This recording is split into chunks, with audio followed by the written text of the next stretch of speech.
We've also been making human CAR T cells. So we take blood from humans and we engineer their T cells, and we do tests to see whether or not we can turn them into effective killing cells.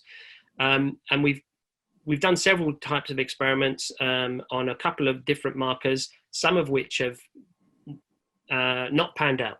But the one that really has panned out has been led by Deepak Raj. Basically, Deepak really developed CAR T cells against a new molecule that has been largely ignored and overlooked by other scientists called CEACAM7. The CEACAM7 got really good data, and we got really good response. It's highly significant, and we're excited by it. But Deepak is a perfectionist. He wants to make it even better. So at the moment, and at his own insistence, actually, even before our institute opened, he found that the other sister institute that we were going to work with opened a month earlier. So he went and worked with them. And he's still there at the moment. So he's working with an institute to make even more effective antibodies to this molecule, so that we can make even more effective CAR T cells, which I think is great. And that seems to be going promisingly. So that's been going on for a couple of months now. So fingers crossed, in another month, he should have those antibodies and he'll come back into the department and make even better CAR T cells. Some people might not know that CAR T cells are really effective in leukemias. It's actually curing people. But the leukemias are in the blood, and then you inject the CAR T cells into the blood so that the cells come in contact immediately. And that's why they're so effective. The challenge we have is we're going to also inject ours in the blood, but it has to travel through the body and find your cancer and then get to the cancer cells. And as I've explained to you, it's a dreadful journey once you've got to the tumor. You have to get past all those immunosuppressive friends of yours, former friends. And once you've done that, you then have to battle through this stiff fibrotic forest before you find a tumor cell. And by then you might have run out of energy, literally. How many of those cells are still going to be effective killing cells is also a question. So we have the components, we have the building blocks to actually make an entire house here and actually see what it looks like. And I think that, and hope that, if all the components of this story hang together, then we should have a really exciting tale to tell in 21. Because that's really the sort of time frame before we're going to know whether all these pieces are coming together and actually do what we think they ought to do together. But the truth is that the positive things are that there are already clinical trials around the world with people putting CAR T cells into humans for the treatment of cancers, including pancreatic cancer. Okay, so that's really encouraging. People have already realized also that they need to introduce other components into that therapy. Some of them are even targeting the microenvironment as well. And that means that if other people have done it, it should be easier to translate it when we get there.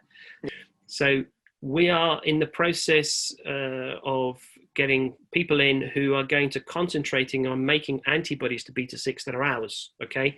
Then we can make our own CAR T cells, and we would then need to find a sponsor.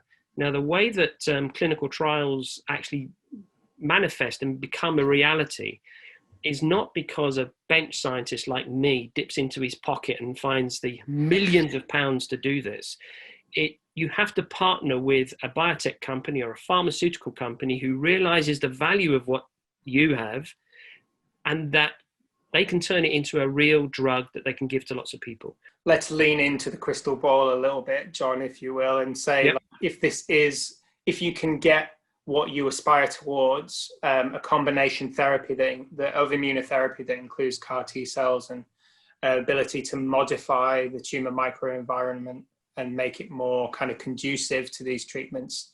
What does that mean for people with pancreatic cancer? So the couple of molecules that I've mentioned, if we can get effective therapy, it would be a dramatic positive effect for these patients. Not only the primary cancers, but the secondary cancers seem to retain the molecules. Mm-hmm. So the therapy should be able to hit, both the tumor in the pancreas, but also wherever it's spread to. So not only people who are diagnosed early, but who are diagnosed late and they have metastatic cancers as well. Yeah. So those they retain this alpha V beta 6 on their surface, and we published that. So when you're targeting beta 6 for pancreas cancer, it's a very promising strategy. That's going to be a big step when we develop therapies in humans. We want to see in those first humans that the cells are not going to have unexpected off-target effects, or on what they call on-target off-tumor. So your normal tissues. Is it going to affect some of your normal tissues? If we can get over that, then the great thing about CAR T cells, which is really exciting, is that they stay around.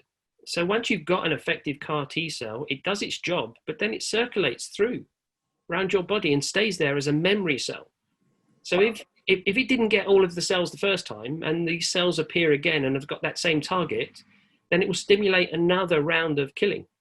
So that is the holy grail, shall we say, of trying to get CAR T cells. If we compare with other forms of therapy, like giving drugs or giving antibodies, this has to be given regularly over the period of your therapy. With an effective CAR T cell, it could last for a very long time, until those cells are exhausted. So I'm hopeful. I don't want to say how long it's going to, the effects it's going to have, but anything that is going to slow down the pancreas is going to have a general overall improvement in overall survival for pancreas cancers. And the data that we have at the moment, all is saying that when you have alpha V beta 6 on your surface, the cancer is much worse, it spreads worse, you survive less. If we can stop the beta 6 from working, if we can use it as a flag to send killer T cells to kill the cells that have the beta 6, it must be a good it must be an improved outcome for the patients. And we haven't even considered, but we are sort of discussing in the laboratory, combining CAR T cells with conventional therapy. So there are therapies that kill tumor cells very well, but resistance comes into it because of the microenvironment partly. So perhaps we put all these things together and we can have one very significant effect. So I do think it's going. I do hope it's going to be an effective therapy. Obviously, that's why we're doing it.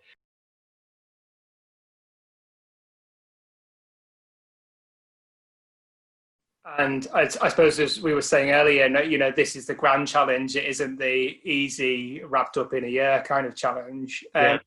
What was the kind of, I think you maybe alluded to, what was the biggest thing for you, and how did you overcome it, Franklin? Okay, so when we set out on this journey, we wanted to combine three components. We knew how to make CAR T cells already. That was due to the expertise of actually one of the postdocs in the department, Deepak, who's part of the program. Mm-hmm. We knew that the microenvironment was going to be a difficult challenge, and we had some ideas how to overcome it.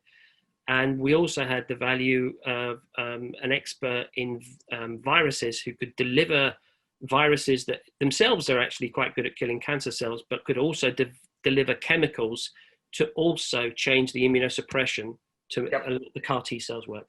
And what we wanted to do was we wanted a model to conjoin all these three things together at the same time and show that when you put the three elements together, that was the most effective way of getting the CAR T cells to work.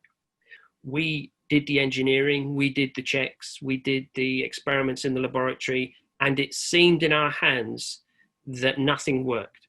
And we couldn't, for the life of us, work out what was wrong. And eventually what we did, should have done it before. This is a lesson for all people. Go and ask somebody who has done it before and asked, how do you do it? And they described what they did. And we were shocked to discover that they were almost reading the same method sheet that we've been using.